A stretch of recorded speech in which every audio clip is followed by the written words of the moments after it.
அதிமுகவின் அடுத்த கட்ட நடவடிக்கைகள் குறித்து விவாதிப்பதற்காக உயர்மட்ட குழுவை விரைவில் அக்கட்சியின் பொதுச் செயலாளர் எடப்பாடி பழனிசாமி அமைக்க உள்ளதாக தகவல் வெளியாகியுள்ளது. 2026 சட்டமன்ற தேர்தல் தோல்விக்கு பிறகு முன்னாள் அமைச்சர்கள் எஸ்.பி. வேலுமணி, நத்தம் விஸ்வநாதன், சி.வி. சண்முகம் உள்ளிட்டோர் எடப்பாடி பழனிசாமிக்கு எதிராக தங்களது கருத்துக்களை தெரிவித்து வருகின்றனர். குறிப்பாக பொதுக்குழு செயற்குழுவை கூட்ட வேண்டும், கட்சிக்கு என்று உயர்மட்ட குழு அமைக்க வேண்டும் என தொடர்ச்சியாக கோரிக்கை வைத்து வருகின்றனர். இந்நிலையில் கட்சியில் இருக்கும் வீண் சலசலப்புகளை தவிர்ப்பதற்காக உயர்மட்ட குழுவை அமைக்க எடப்பாடி பழனிசாமி முன் வந்திருப்பதாகவும் விரைவில் அதற்கான அறிவிப்பு வெளியாகும் எனவும் தகவல் வெளியாகியுள்ளது.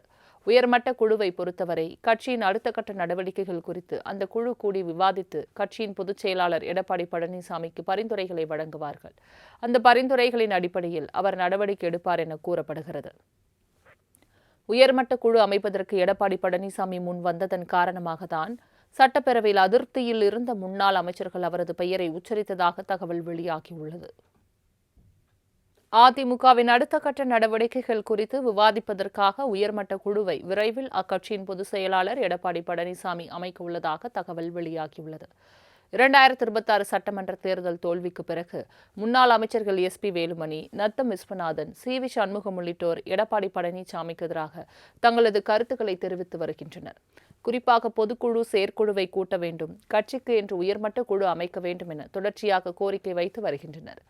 இந்நிலையில் கட்சியில் இருக்கும் வீண் சலசலப்புகளை தவிர்ப்பதற்காக உயர்மட்ட குழுவை அமைக்க எடப்பாடி பழனிசாமி முன் வந்திருப்பதாகவும் விரைவில் அதற்கான அறிவிப்பு வெளியாகும் எனவும் தகவல் வெளியாகியுள்ளது. உயர்மட்ட குழுவை பொறுத்தவரை கட்சியின் அடுத்த கட்ட நடவடிக்கைகள் குறித்து அந்த குழு கூடி விவாதித்து கட்சியின் பொதுச் செயலாளர் எடப்பாடி பழனிசாமிக்கு பரிந்துரைகளை வழங்குவார்கள். அந்த பரிந்துரைகளின் அடிப்படையில் அவர் நடவடிக்கை எடுப்பார் என கூறப்படுகிறது. உயர்மட்ட குழு அமைப்பதற்கு எடப்பாடி பழனிசாமி முன் வந்ததன் காரணமாகத்தான் சட்டப்பேரவையில் அதிருப்தியில் இருந்த முன்னாள் அமைச்சர்கள் அவரது பெயரை உச்சரித்ததாக தகவல் வெளியாகியுள்ளது.